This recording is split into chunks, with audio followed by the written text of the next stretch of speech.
Okay, let's jump into this. Picture this. An Olympic champion, right? But his most famous race isn't the one everyone expected him to win. And his life after winning that medal, arguably even more, well, remarkable. You're talking about Eric Liddell, the Flying Scotsman. Exactly. Many people know him from, the movie Chariots of Fire. All right, a classic film. But our sources for this deep dive, and we've got quite a few here, they suggest the real story. It goes much, much deeper than just that Paris Olympics in 1924. Oh, definitely. We're looking at biographical stuff, articles, notes. It covers his whole life. Born in China, believe it or not. Right. To missionary parents. Yep. Then his school days, that unexpected Olympic win, his life as a missionary, and then those final years. Incredibly tough years in a Japanese internment camp. So our mission today is to really dig into these sources. We want to pull out the key insights, the important bits of knowledge. And really try to understand the man himself, his character, his legacy, someone who seemed to live by his convictions, like, all the time. Through thick and thin, under all kinds of pressure. Yeah, it's one of those life stories that doesn't just, sit on the page. It kind of pushes you to think about your own priorities, commitment, integrity. What your own race is, maybe. Exactly. Okay, so let's start where the sources do, the beginning. Eric Henry Liddell, born 1902.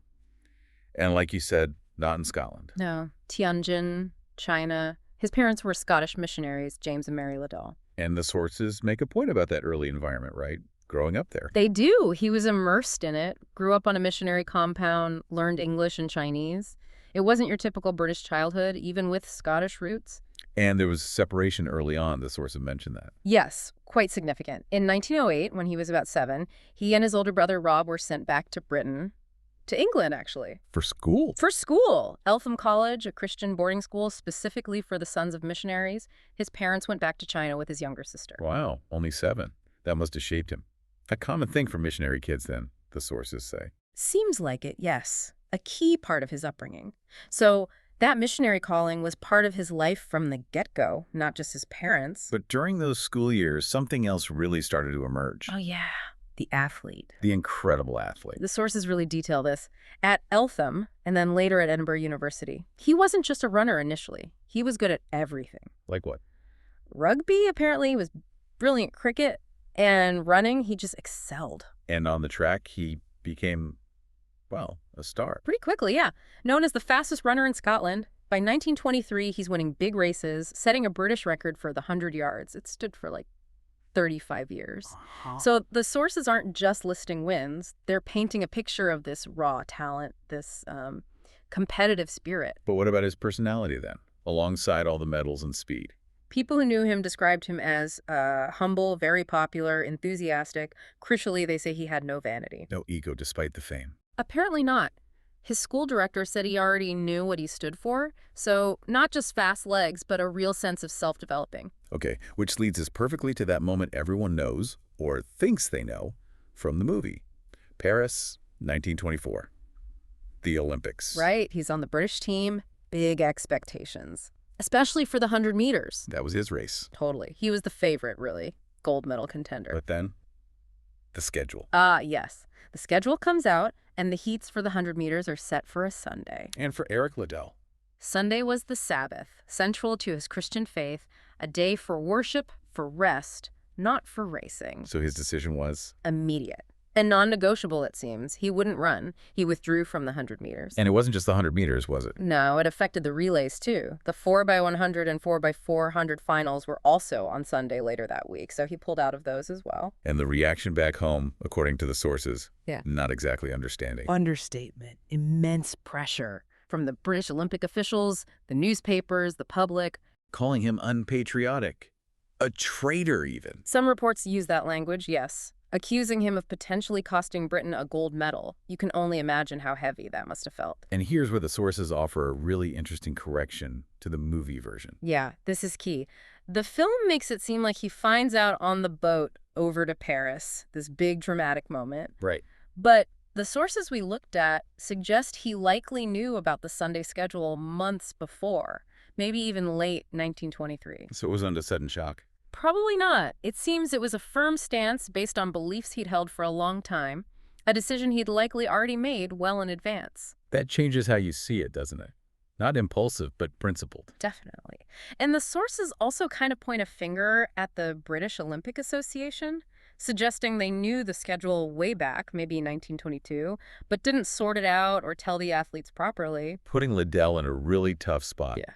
Publicly. Exactly. Okay, so he's out of the 100 meters, his best event. What does he do? Well, he's still there, still wants to compete for Britain, so he pivots. He focuses on the 200 meters and also the 400 meters. The 400. That wasn't really his distance, was it? Not at all. Much less experience. He was definitely not expected to medal, let alone win. The sources frame it as like a necessary shift to still compete while honoring his convictions. And in that 400-meter final, Yeah. another memorable moment the sources highlight. Yes. Just before the race starts, another team member, a masseur, slips him a piece of paper, folded up. The note with the Bible verse. That's the one. He that honors me, I will honor. 1 Samuel 2.3u. Sources say it was one of his favorite verses. Talk about timely encouragement. Right before the biggest, most unexpected race of his life. Yeah. Powerful stuff. And his running style in that 400. The sources make it sound quite something. Yeah, not exactly elegant. Head thrown back, mouth open, arms kind of windmilling. Flailing a bit. A bit. As one person put it, you could criticize the style, but he gets there. And his race strategy was just as unique, wasn't it, for 400? Totally unconventional for the time. He basically said his plan was run the first 200 meters as hard as I can. Then, for the second 200 meters, with God's help, I run harder. Just sprint the whole thing. Pretty much. Most runners would pace themselves, save something for the finish. Not Liddell in this race. And he drew the outside lane, too, which is tough. Hard to see your rivals. Yep, lane 6. But he just exploded out of the blocks, set a crazy fast pace from the start, took a clear lead. And somehow he held on, despite going out so fast. He did. The Americans were coming back at him in the home stretch, but he just kept churning, head back, arms going, and crossed the line first. Gold medal. Incredible. In the event he wasn't supposed to win, after giving up the one he was favored for. And he smashed the records, too. Right. What were they? Olympic record, European record, British record, all fell in that one race. Plus, he got a bronze in the 200 meters earlier. It was just an amazing performance against the odds. But what really stands out in the sources is his reaction to it all, even in that moment of triumph. Yeah, his humility. He basically said, you know, the Olympics were wonderful, a great experience, but he had his eyes on a greater race. A greater race. One that ends when God gives out the medals, was how he put it. It just perfectly captures his perspective, doesn't it? His faith was number one. The gold medal was great, but secondary to his calling. And that calling took him back to China. Soon after the Olympics, right? 1925. Yes, after he graduated from Edinburgh University. Instead of, you know, cashing in on his Olympic fame, more athletic glory. Which he definitely could have done. Absolutely. He chose to follow his parents' path, became a missionary teacher in China. The sources really emphasize his feeling that God made me for China. What kind of work was he doing there? He taught at the Anglo-Chinese College in Tianjin, taught Christian principles, sure, but also science, English, and of course he coached sports. Naturally. And he got married there, too. He did, in 1934, to Florence Mackenzie. She was a Canadian missionary nurse. They started a family, had 3 daughters, Patricia, Heather, and Maureen. But then things started to get dangerous in China, the late 1930s. Yes, the Japanese invasion. Conditions became increasingly perilous, especially for foreigners. By 1941, the British government was telling its citizens to leave. Which led to a really difficult decision for Eric and Florence. Yeah. The sources portray this as agonizing. Incredibly tough. Florence was pregnant with their 3rd daughter, Maureen. They decided she should take Patricia and Heather to safety in Canada. But Eric stayed. Eric stayed. He chose to remain in China. He felt his work wasn't done, that he needed to stay and help. He knew the risks. He knew what it meant for his family. And the sources make it clear that was the last time he saw them. Yes. He never met Maureen, his youngest daughter. Yes. Wow. That level of sacrifice, driven by his calling, it's hard to fathom. And the danger he stayed in, it caught up with him. It did. In 1943, the Japanese military presence intensified, and he was captured. He became an internee. In prison where? In the Weifang Civilian Internment Center in Shandong Province. He was there with almost 2,000 other foreign civilians, men, women, and hundreds of children. And the conditions in the camp, what do the sources say? Brutal, really. Yeah. Severe shortages of pretty much everything. Food, clean water, heating fuel, medicine. The internees had to do all the hard labor themselves, which was exhausting. And in that environment, Yeah. how did Liddell cope? How did he act? The sources seem quite consistent on this. His character just shone through, didn't it? The accounts are remarkable. Total selflessness. Like, what did he do? Constantly helping others, carrying coal, chopping wood, making sure the elderly and sick got looked after. He took on so many roles. Teacher. Teacher, yes. Taught science and maths to the kids, apparently even wrote textbooks from memory because they had none. He organized sports and games for the children, kept their spirits up. He was a dormitory warden, a minister. Everyone relied on him. He sounds like he was more than just surviving. He was actively serving. That's exactly the picture the sources paint. His compassion comes through so strongly. He listened, he encouraged, he helped solve problems. People from all backgrounds trusted him. He was the go-to guy. There's that quote from Stephen Metcalf, who was a teenager in the camp. Yeah, powerful stuff. Metcalf said Liddell gave him two things. One was his old, worn-out running shoes. Okay. But the other, more importantly, was what Metcalf called his baton of forgiveness. Liddell taught the children to pray for their enemies, for the Japanese guards. Even in those conditions. Yeah. That's quite something. It really shows how he lived his faith, doesn't it? Even there. But surely the separation from his wife and daughters, that must have weighed on him. Terribly. Communication was minimal, just short, heavily censored messages, like 25 words aloud. The sources conveyed just how much he missed them, how desperate he was to see them again, especially to meet Maureen. And tragically, his health started to fail in the camp. It did. He began suffering severe headaches, his speech slowed down, the diagnosis eventually came a brain tumor. Likely made worse by the camp conditions. Almost certainly.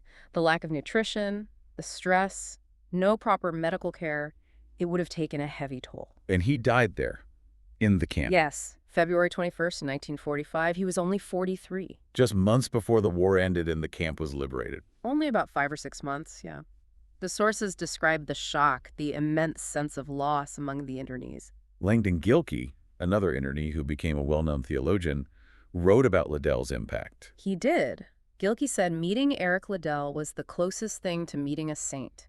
He talked about Liddell's good humor, his love of life, and said his death left a great vacuum, especially for the young people in the camp. Back in Scotland, too, his death was deeply felt. Oh, absolutely. The loss of the Flying Scotsman. His story continued to inspire athletes, of course. And then the movies Chariots of Fire, and later on, Wings of Eagles, which focused more on the China years, they brought his story to a huge audience. Definitely. Sparked a lot more interest in his life beyond just the 1924 Olympics. There's a memorial stone now at his grave in Weifang, sent over from Scotland. So, looking at all these sources, his legacy, it feels bigger than just the athletics, bigger even than just being a missionary. It really does. It's about that unwavering integrity, isn't it? The self-sacrifice, the conviction he showed consistently, whether he was famous or forgotten, winning medals or suffering in a camp. His faith wasn't just something he talked about. No, it was the bedrock. The sources show it guided every major decision, especially the really hard ones. Now, there was one specific story the sources touch on, something about his time in the camp. Ah, yes. The story about Winston Churchill supposedly arranging a prisoner exchange for Liddell. Right, and the story goes that Liddell gave up his spot so a pregnant woman could leave instead. It's a powerful story, and it fits perfectly with everything else we know about his character, his selflessness. But the sources note that actual survivors from Weifang have cast doubt on it. They've questioned whether that specific exchange offer ever happened or happened in quite that way. So it might be more legend than documented fact. It seems possible, but like you said, the fact that the story even exists, that people believe he would do that. It says a lot about the reputation he built through his genuine actions. Exactly. It reflects who they knew him to be. So, reflecting on this whole deep dive, what a journey the sources trace. From this celebrated Olympic hero He gives his fame to a dedicated missionary facing terrible danger, and then this quiet, steadfast leader in the absolute worst circumstances imaginable. His life, as we see it in these sources, is just a profound example of faith, humility, integrity, putting service above his own safety or glory. He really did live that greater race he talked about. Which brings us to a final thought, something the sources raise that really makes you pause. We talked about how Eric, as a young boy, just 7, was sent away from his parents in China to school in England because of their missionary work. A huge separation. Right. A formative experience. Then decades later, Eric makes that incredibly difficult choice himself, sending his own pregnant wife and little girls away to safety from China. While he stays behind, knowing the danger, to continue his own missionary work. The sources absolutely portray that decision to stay as heroic, driven by his faith, his calling, his duty, which ultimately led to him dying alone in that camp. It's presented as the ultimate sacrifice for his convictions. But one of the biographies we looked at, For the Glory, it gently raises a question. Could that agonizing choice, the one that meant he never saw his family again, could it have been influenced, even subconsciously, by his own childhood experience, that early separation from missionary work? It's a subtle point, but it makes you think, doesn't it? It doesn't undermine his commitment, but it adds a layer of human complexity. It really does. His decision aligns completely with his stated beliefs and dedication. But it prompts you, the listener, to consider, what about the commitments in our own lives? How do we balance deeply held callings or professional duties or beliefs against our closest personal relationships? Where do those lines fall? It's not always straightforward, is it? Eric Liddell's story, told through these sources, certainly doesn't offer easy answers, but it definitely leaves you with some profound questions to think about.